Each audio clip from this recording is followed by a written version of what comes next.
अपने संसदीय क्षेत्र वाराणसी दौरे पर पीएम मोदी, मॉरिशस के प्रधानमंत्री के साथ होगी द्विपक्षीय वार्ता, भारत मॉरिशस संबंधों को मिलेगी मजबूती।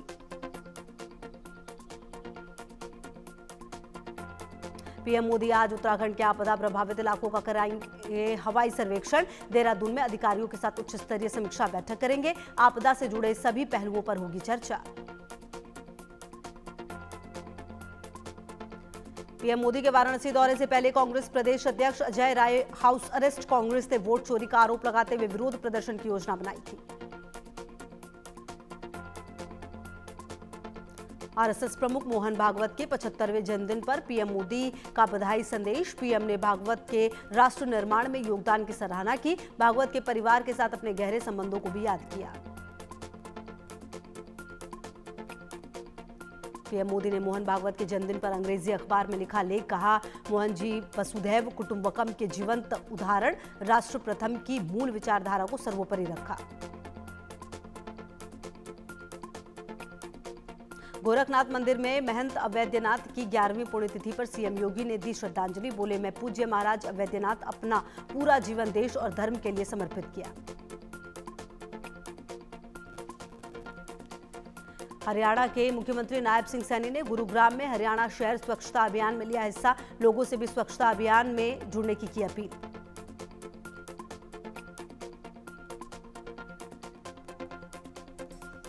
एसआईआर के मुद्दे पर बंगाल बीजेपी नेता दिलीप घोष ने कहा, सबसे पहले एसआईआर बंगाल में होना चाहिए, अच्छा हुआ कि बिहार में इसका अभ्यास हो गया, बंगाल में भी लागू करने की तैयारी चल रही है।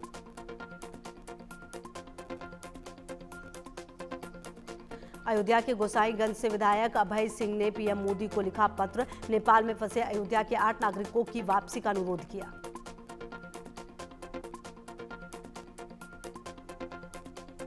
नेपाल में फंसे छत्तीसगढ़ के पर्यटक मुख्यमंत्री विष्णुदेव साय ने जताई चिंता, मुख्यमंत्री ने संबंधित अधिकारियों को तुरंत कार्रवाई के दिए निर्देश।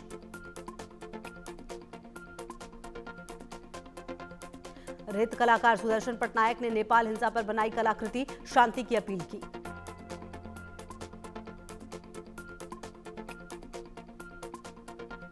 नेपाल जेल से भागे कैदियों ने की महाराजगंज में घुसपैठ की कोशिश, जेल से भागे कैदी बॉर्डर पर पकड़े गए, सुरक्षा एजेंसियां कर रही हैं पूछताछ। महाराजगंज के डीआईजी पहुंचे सोनौली बॉर्डर, सुरक्षा व्यवस्था का लिया जायजा, नेपाल में फंसे भारतीय पर्यटकों को लाने की पहल।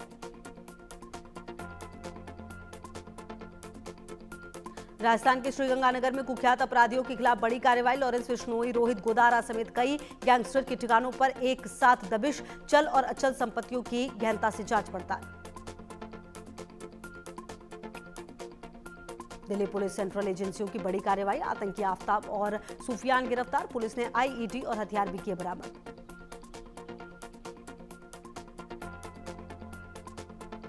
पाकिस्तान में सिम भेजने के मामले में नेपाली नागरिक गिरफ्तार, नेपाल रूट से 16 कार्ड लाहौर भेजे, आईएसआई ने दिया था यूएस वीजा दिलाने का लालच।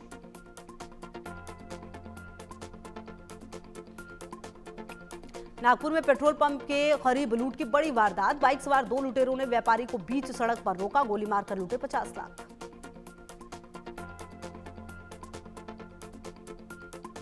मध्य प्रदेश के ग्वालियर में हिट एंड रन का सीसीटीवी फुटेज आया सामने, घायल महिला और पुलिस कर्मी का इलाज जारी, नाबालिग बताया जा रहा कार चालक।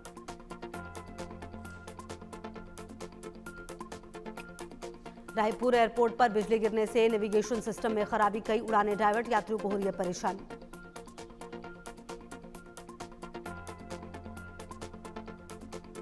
उज्जैन में महाकाल मंदिर के पास मुस्लिम बाहुल्य बेगम बाग इलाके में चला बुलडोजर, 11 अवैध बिल्डिंग को गिराया गया, किया गया जमींदोज।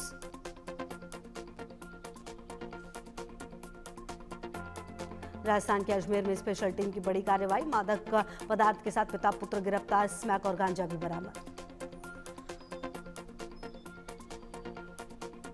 यूपी के बलिया में युवक पर अज्ञात लोगों ने डाला ज्वलनशील पदार्थ, गंभीर रूप से झुलसे युवक की इलाज के दौरान मौत।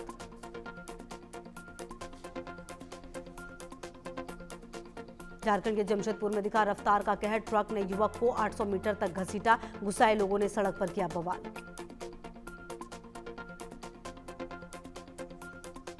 इंदौर में सट्टेबाजी के खिलाफ ईडी की बड़ी कार्रवाई, कांग्रेस नेता विशाल गोलू और उसके साथियों की संपत्ति जब्त, 34 करोड़ से ज्यादा की संपत्ति जब्त की गई।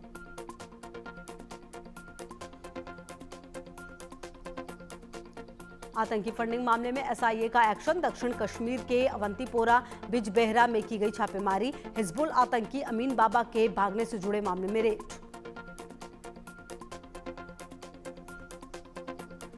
पटना में भू सर्वेक्षण कर्मियों ने किया प्रदर्शन। अपनी मांगों को लेकर बीजेपी दफ्तर के बाहर जताया रोष। पुलिस ने किया लाठीचार्ज, कई घायल।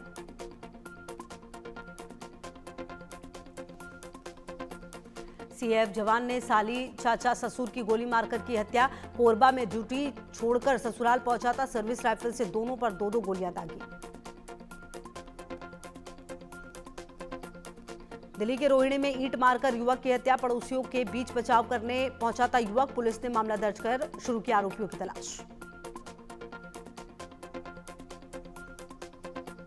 छत्तीसगढ़ के पंकाजोर में सुरक्षा बलों को सफलता। एक नक्सली को मार गिराया। मौके से बंदूक बरामद। छत्तीसगढ़ के दुर्ग में कांग्रेस कार्यकर्ताओं ने किया प्रदर्शन। खाद की कमी को लेकर जताई नाराजगी। कहा खाद की कालाबाजारी हो रही है। यूपी के अमरोहा में हैरान कर देने वाली वारदात। दोस्त ने ली दोस्त की जान। शराब पिलाकर पीट पीट कर की हत्या। पुलिस ने आरोपी को किया गिरफ्तार।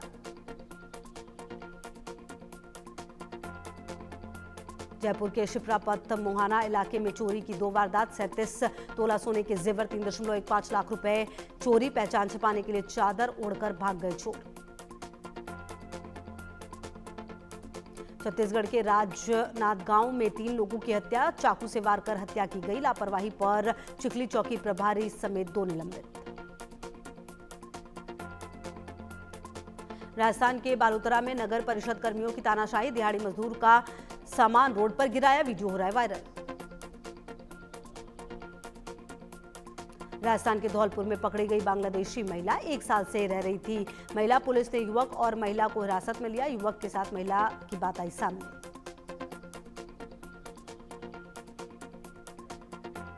एमपी के जबलपुर में कार में बेहोशी की हालत में मिला सेना का अधिकारी। एम्बुलेंस से पहुंचाया गया मिलिट्री अस्पताल। कैंट थाना क्षेत्र का मामला। अलीगढ़ से कुत्ते के साथ क्रूरता का वीडियो आया सामने। बाइक से बांधकर खींचा। आरोपी के खिलाफ मामला दर्ज। नेपाल में अंतरिम सरकार का रास्ता साफ। सुशीला कार्की बन सकती हैं अंतरिम प्रधानमंत्री। नेपाल सुप्रीम कोर्ट की पूर्व चीफ जस्टिस हैं सुशीला कार्की। काठमांडू के मेयर बालेन शाह ने भी सुशीला कार्की के नाम का किया समर्थन। कहा अब देश अंतरिम सरकार के पास जा रहा है। अंतरिम सरकार का काम चुनाव कराना और देश को नया जनादेश देना है। नेपाल के पूर्व पीएम केपी शर्मा ओली ने बिना नाम लिए तख्ता पलट के लिए भारत को दोष दिया। कहा राम नेपाल में जन्मे थे। मैं इन बयानों से पीछे हट जाता तो मुझे और मौके मिलते। नेपाल की राजधानी काठमांडू में अगले आदेश तक कर्फ्यू जारी रहेगा। सरकार के खिलाफ प्रदर्शनों के बीच नेपाली प्रधानमंत्री ने 9 सितंबर को दिया था इस्तीफा।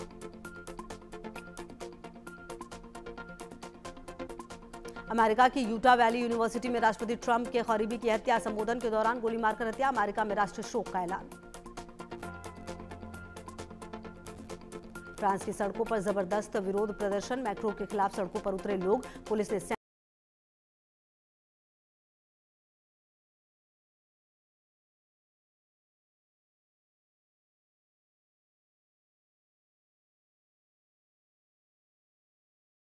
रूस और पोलैंड के बीच बढ़ा तनाव। पोलैंड की सीमा में रूस के 19 ड्रोन घुसने का दावा। रूस की घुसपैठ के बाद पोलैंड की आर्मी अलर्ट। 10 सितंबर को सोने के दाम में तेजी और चांदी के दाम में रही गिरावट। सोना 106 रुपए चढ़कर 1,09,635 रुपए प्रति 10 ग्राम पर पहुंचा।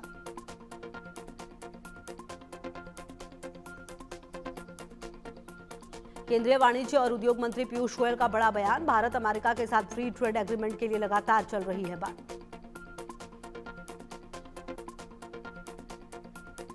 ग्लोबल रेटिंग एजेंसी फिच ने वित्त वर्ष 2025-26 के लिए भारत की जीडीपी ग्रोथ अनुमान 6.5% से बढ़ाकर 6.9% किया।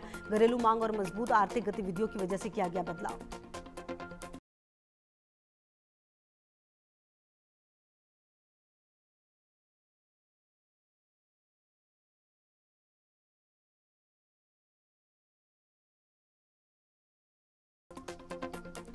फिर भारत के दुश्मन की तरह नजर आए राष्ट्रपति ट्रंप। यूरोपीय यूनियन से भारत पर 100% तक टैरिफ लगाने की अपील की। कहा इसका मकसद रूस पर आर्थिक दबाव बढ़ाना है ताकि यूक्रेन युद्ध जल्द खत्म हो सके। बॉलीवुड एक्ट्रेस काजोल जल्द ही सीरीज द ट्रायल के सीजन 2 में आएंगी नजर। अपनी फिल्म को लेकर काजोल ने कहा, मैं अपनी हर फिल्म की मालिक हूं, फिर चाहे हिट हो या फ्लॉप। लगभग 27 साल बाद मनोज वाजपेयी और निर्देशक राम गोपाल वर्मा फिल्म जगनुआ में एक साथ काम करने जा रहे हैं। दीपिका पादुकोण और रणवीर सिंह ने बेटी दुआ का पहला जन्मदिन मनाया। बहुत ही खूबसूरत ढंग से किया सेलिब्रेट। खुद से तैयार किया केक, सोशल मीडिया पर शेयर की जन्मदिन की तस्वीरें। सिमा अवार्ड्स में फिल्म पुष्पा की टीम ने एक साथ 5 बड़ी कैटेगरी में जीत की हासिल। निर्देशक सुकुमार ने फैंस को दिया बड़ा तोहफा। फिल्म ने तीसरे पार्ट पुष्पा 3 द रैम्पेज बनाने का किया ऐलान।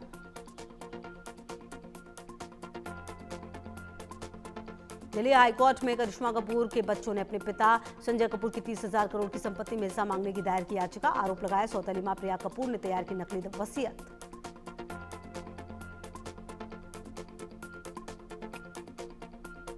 भारत के नाम एशिया कप इतिहास की सबसे बड़ी जीत। यूएई को 9 विकेट से रौंदा। टीम इंडिया ने केवल 27 गेंदों में लक्ष्य को किया हासिल। अभिषेक शर्मा ने 16 गेंदों में 30 रनों की धमाकेदार पारी खेली। शुभमन गिल ने 9 गेंदों में 20 रन और सूर्य कुमार यादव ने 2 गेंद में 7 रन बनाए और नाबाद रहे। यूएई की पूरी टीम 13.1 ओवर में 57 रन पर ढे। जवाब में भारत ने केवल 4.3 ओवर में 1 विकेट खोकर लक्ष्य किया हासिल।